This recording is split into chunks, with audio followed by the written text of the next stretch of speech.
Hello, and welcome to this episode of The Financial Translator, where we discuss financial topics in layman's terms to move you from confusion to confidence on a given topic. I am your host, Kirk Kreckmeyer, the Principal Advisor at Pebble Valley Wealth Management. We are a fee-only financial advisory firm helping our clients make informed decisions on their road toward financial security. You can find more information at pvwealthmgt.com. On today's show, with college graduation just around the corner, we are going to discuss a financial framework for those in their early career and even those not so early in their career. And joining me today is Bree, who's going to talk about her reference, talking with her own children, and I'm going to share some experiences with mine as well. We have this as a blog post as well. We have 10 foundational principles that we can reference. Don't worry, we won't go over all of them today, but some of them we will go over as it relates to our children and what we think is important. And so, again, the 10 topics, we'll bounce around a few of them, but is this something that with your own kids, are you talking finances yet, or maybe that's the last thing on their mind? No, I try. I have, so as you know, my kids are in different phases, as are yours, or maybe yours are more. But so I have one that's going to be a senior in college, so she's kind of getting ready to go out on her own. I have one that's going to be a freshman in college, so she's kind of starting her financial independence, I'll say with quotes. And then I still have one in high school, and he's not sure where he is. But so I think I've been trying to impress upon them the importance of certain things. As I said, sometimes it falls on deaf ears. So I guess, as we're talking through this, what are some of the things, because your kids are a little bit older. Yeah, so my kids, ranging from 25 to 30. So they went through those important phases, and it's an exciting time for them. And then they also had like the firsthand experience of getting that paycheck and finding an apartment and doing their own taxes now. So, I think all three of them now do their own taxes. So that's a win for more so for Meg than myself, but still a win. So, but yeah, so definitely, win. And that's why I said at the beginning, your early phase, these principles even can apply to you and I as we go along. So, right. But yeah, so we've been through that and went over some key topics for them. Yeah. So what would one of the things I try to stress upon them, I don't know that they listen, but is the importance of kind of budgeting a little bit. So, I don't know if you have an ideal time of when it's to start thinking about budgeting. Maybe they're too young, or, when is it important? What are the kind of key, is there rules of thumb, and stuff like that. So I don't know if you have any advice on that area. That's actually great. So all the different things we list, we'll mention the most important thing at the end here today, but definitely the budgeting is very critical. And a lot of times people hear the word budget and they're like, ugh, budget. Who the hell wants to do a budget? And it can be a pain in the ass. And so I get that, but think of it as just keeping track of where your money goes. I always like to tell people it's a fund prioritization or a savings prioritization. So definitely it's very important, and how we do it we'll get into. In terms of timing or when, your child in high school, no, he's having fun and doing the things that kids in high school do. Even your daughter's going to be a freshman in college, probably not quite yet because it's kind of defined for them, and your parents are typically handling a lot of those things. So your senior in college, maybe when does she live off campus now, or when she moved off campus? So that might have been a point where it's like, oh, what is this, utility thing and my grocery budget. But for me, I guess with my children, it hit home when they got that first job. Yeah. And they're like, okay, so I'm working in this city with this cost of living. What kind of apartment am I going to have a roommate or not? What kind of apartment, can I afford? It's like, well, let's pull out a budget. So that's probably the timing is definitely that first job. It really comes home because your income, and you got to start thinking about, wow, how do I do all of this stuff? And so that's when I'd say the timing. Are there specific tools that you recommend for people to use, or is it just like a spreadsheet, or kind of what? Yeah, I really like to say whatever one works best for that person. So whichever tool is going to help a person actually do it is the right tool. Personally, for me, I'm a spreadsheet guy, so I'll use a spreadsheet, but even a good old pen and paper, income at the top, expenses in the middle, you put your savings before that, and just to see income coming in, expected expenses, are you going to have enough left over? Is it going to cover things? And the other thing too, in terms of tools, so I guess there's tools to track after you start, which I'll get to in a second, but then just the framework. And so some people, before you have a tool to track it, you want to lay out like, well, what is that expected amount? Yeah. So that's where don't use that tool initially, use a spreadsheet or pen and paper. And the two frameworks, I like to go by category. So I like to, my gross income, account for federal taxes, savings, etc. And then in my expenses, I like to go by category. Like, okay, savings first, and then apartment or housing, groceries. I like to eat. Going out to eat, I like to do that more. Yeah. No, I was going to say they also need their going out fund. Right? Yeah. So I like to go by category. And then just like, oh, how much do I spend? Like, well, let's put in an estimate and see. Other people, like, that's too much detail for them. And so they have what's called this like prioritization, like discretionary versus non-discretionary. So they might break it up into, and I think you mentioned it too, they've got the needs, wants, wishes kind of bucket. So 50% for needs, 30% for wants, and then 20% for wishes. However approach you take, one thing I would say is, in total, money's coming in, you're expected going out, find out what's left. Right. And if it's like a negative number, it's like, well, then you have to go and adjust, some of your, what you think are needs, wants, and wishes, cut back on something because it's got to tie out.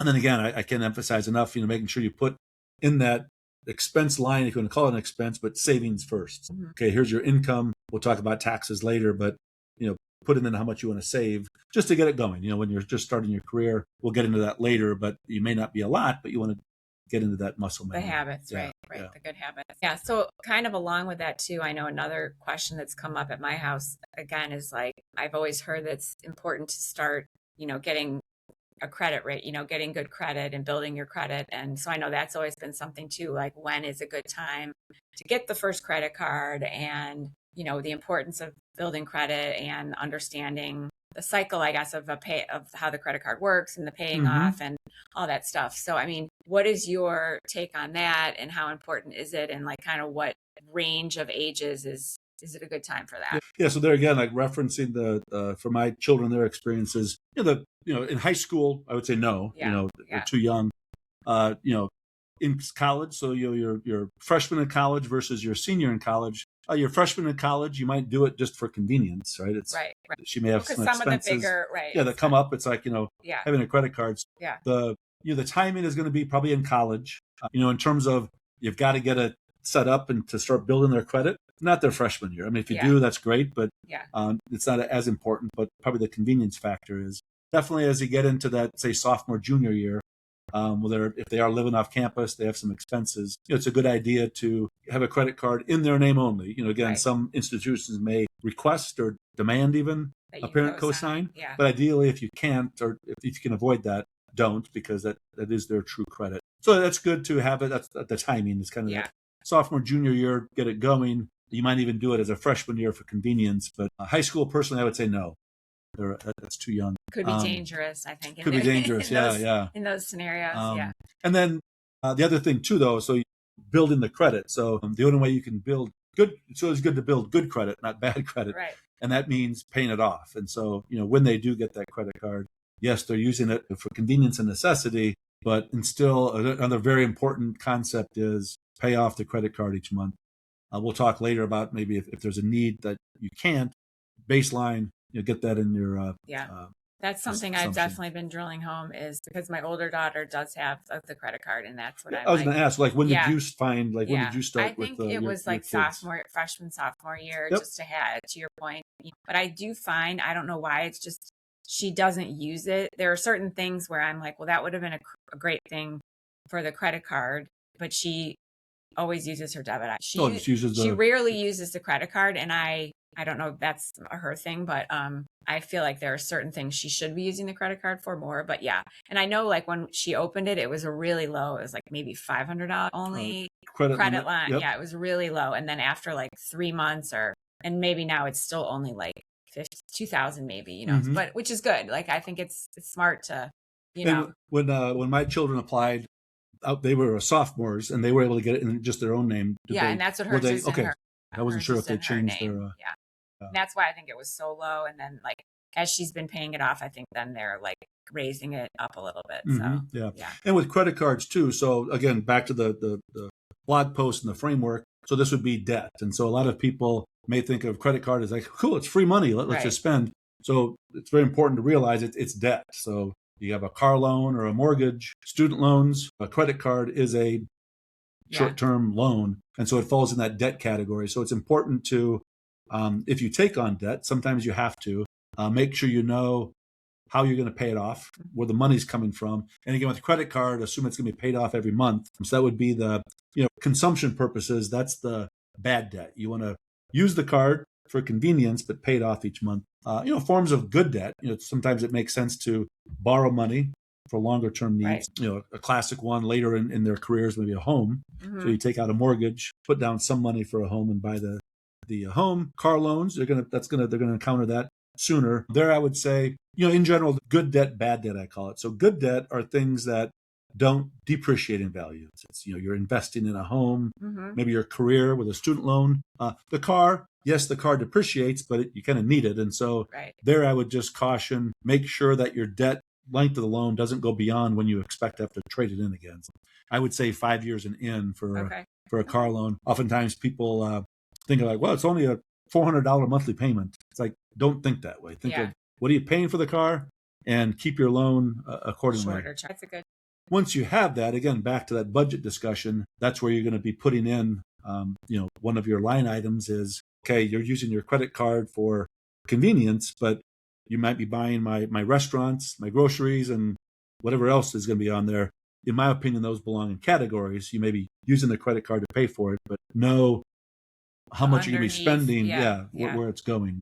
But that's the credit card and the debt talk. I'm trying to think if there's any other on the debt to mention. Yeah, the main thing is just, debt still has to be paid back by you, the person. And so make sure they know where the money's going to be coming from. Yeah. And how high if you don't pay off, especially the credit cards, how high the interest rates are. Now, how many cards do your children like? Do they just one? Okay. No.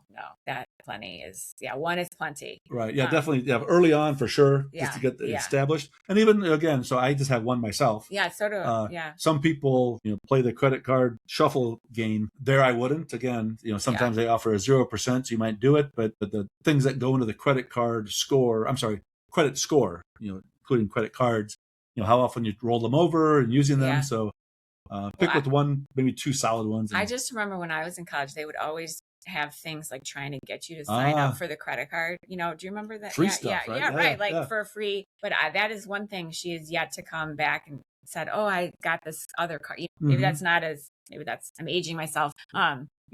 So she only has one so far. So what was the coolest thing you got with a credit card? I don't remember. It was always like something that I ended nothing great, but I just remember they would always be like on campus, like trying T-shirts to be, something, some kind of fun thing. Something. Yeah. So anyway, okay, well that's good to know on the credit card. Yeah. So I think then also kind of in line with that is as I was saying before, the budgeting in line with the credit card. Also another thing I try to, because they all have jobs and I know they like to spend their money still, but I'm trying to start early the habit of like the importance of saving some. What do you like?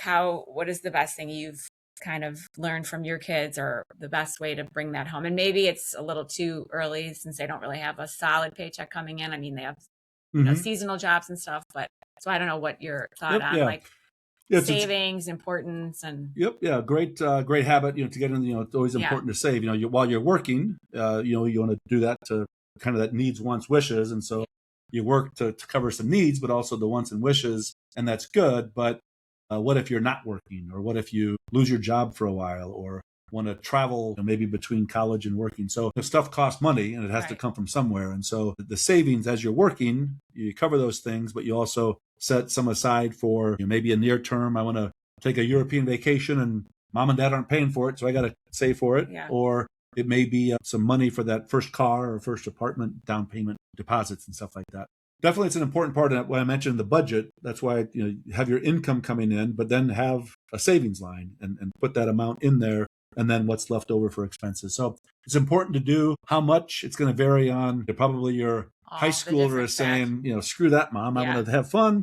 So maybe very little in high school and college even, which makes sense. So very starting little to get there, maybe. Yep. Yeah. Maybe that senior year. So it's going to be a function of kind of where they're at in their career. Yeah. But definitely once you start, one key driver of savings, once you start that job. So again, the framework for in their early career is typically a 401k or a 403b plan. Well, that's what I was going to say. Like then what are the best, when you are ready to save, maybe it has to do with where you are in your life, but what are the best ways or vehicles to save? Yeah. And I guess that depends on where you are. Exactly. And I think that 401k, it's probably the first big. Right. Like when you Like, what was your first Yeah, savings? I would say Maybe that 401k. little savings account at the bank when they give out those free little things for kids. Yeah. But yeah, 401k. So that's going to be, as they start that job, they're likely going to offer that. And so it's very important to sign up for that. Yeah.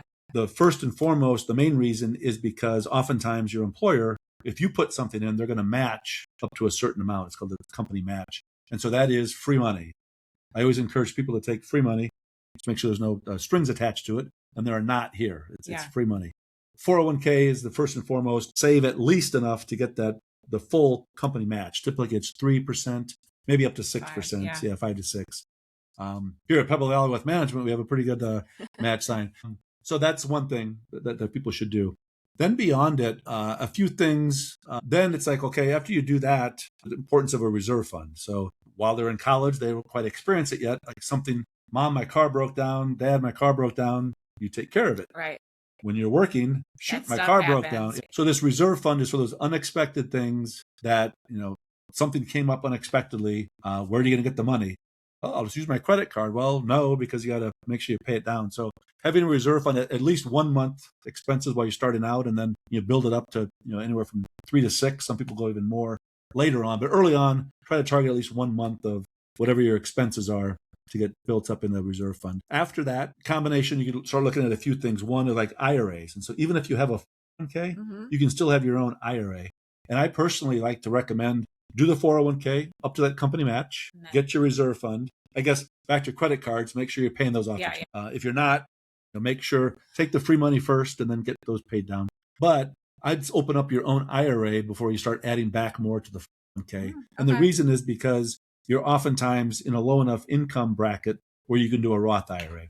So making that direct deposit, it's up to $7,500 for those under age 50. And so I would do that. And then if you have more savings capacity, go back to 401k, HSAs, which another topic they can go over later, but those would be the priorities. To match it out. What about now if you don't have any of those options? Like I know the high yield savings, is that something that you would, because if you're not that you wouldn't have those options, but like if you're too young or, for someone maybe just in college or something, they had access. Yeah. So the high yield savings account. So in general, like the reserve fund or short term, putting that into something that is, you want to make sure it's safe because you're going to need it near term. So you don't want to be exposed to the market risk. And so, oftentimes you could just go to your bank and put it there, but chances are they pay a very low interest rate.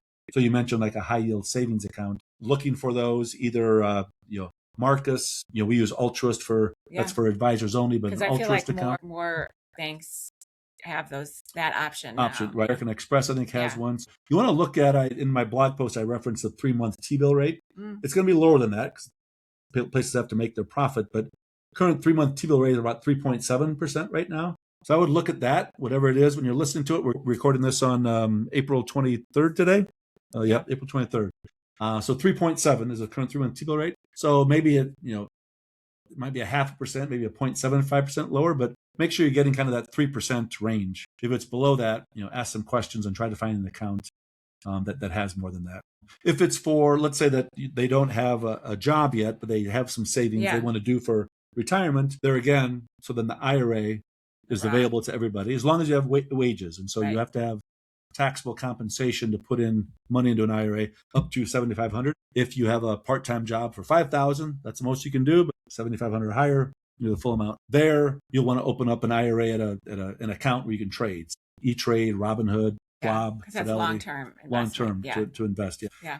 But for the savings, you just want to get the high-yield savings account and make sure the rate is a reasonable, high rate that you can earn. Okay. Yeah, so there are lots and lots of options. So I think we touched on some good points, but I guess if you had to, what is the most important thing that you would say for, I guess, that you've kind of tried to express on with your kids, like the most important thing overall? Listen to your parents. Always. Call your mother at least once a week. That's always important. Let me start by saying that. But so from a financial perspective, we started this conversation with budget, which is important. But even before you do that, the most important thing is just live within your means. Right. You're in college, maybe things are a little tight. You have this, envy is not the right word, but you look forward to that time where, hey, I've got my own place. I can decorate it how I wanted to. Absolutely. But make sure, back to that budget, it fits within what your income is. Can you do it? Right. So living within your means is a very important concept as you get increases of salary at work.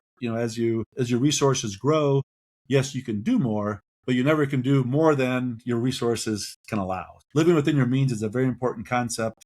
And then it's like, well, what does that mean? It's like, well, when you go to do your budget, income coming in, you want to do all these expenses. If it's a negative number, you're not living within your means. Right. So something has to give. Something has to give. And again, making sure that you pay yourself first in that budget with the savings. So I would say again, call your mother at least once a week, but living within your means is always an important thing. And that'll just, again, feed into a lot of the other topics that we discussed. So yeah, it's hard for them to, understand all this stuff. But I think the earlier you start to bring up some of these topics, hopefully the better, right? And then it makes an easier transition. Yep. And it sounds like you're doing a great job already. You're hitting they got the credit cards, they're talking about it. And so at a very natural stage. That first year, again, even I'm 60 years old. I'm still learning each year as I go along. So after they go through it a couple of times, it was fun. I was just talking to my son. Like I said, they're doing their own taxes now, which is a big win. We didn't get into all the different tax advantage savings here, but he was doing his TurboTax thing. And I said, I'd recommend you make sure you top off your HSA account, which is deductible health savings account. And he's doing his tax return. He's like, wow, I'm about $1,000 short. If I save it there, because he had the extra savings off in the savings account, he got a bigger refund. So once they kind of see that direct connection of this is my money making this move, that's the impact. Yeah. So I think they'll just, as they go through life, they start to do it and go from there. I would agree. So like I said, your child is your oldest, I guess, senior in college, or will be a senior, not quite a senior yet. So, rising senior. I guess I'll have one more podcast before Mother's Day, but for those who aren't going to listen at the end of the month, a quick shout out for Happy Mother's Day in advance. Thank you. And maybe we'll bring these topics up at our Mother's Day topic. Nothing says Happy Mother's Day like let's talk financial finances. planning for sure. But no, so hopefully that's helpful. Again, a lot more topics on our blog post, and thanks for sharing the experiences. And I learned some things from what you're doing as well. So that's good. Thanks for the info as well. All right. Well, that's a wrap on today's topic. Thanks a lot. Thank you for listening to this episode of The Financial Translator. I hope this discussion helped clear up any confusion and will lead to more confident financial decisions. Thanks for your time, and be sure to check out all of our resources at pvwealthmgt.com. Until next time, go confidently.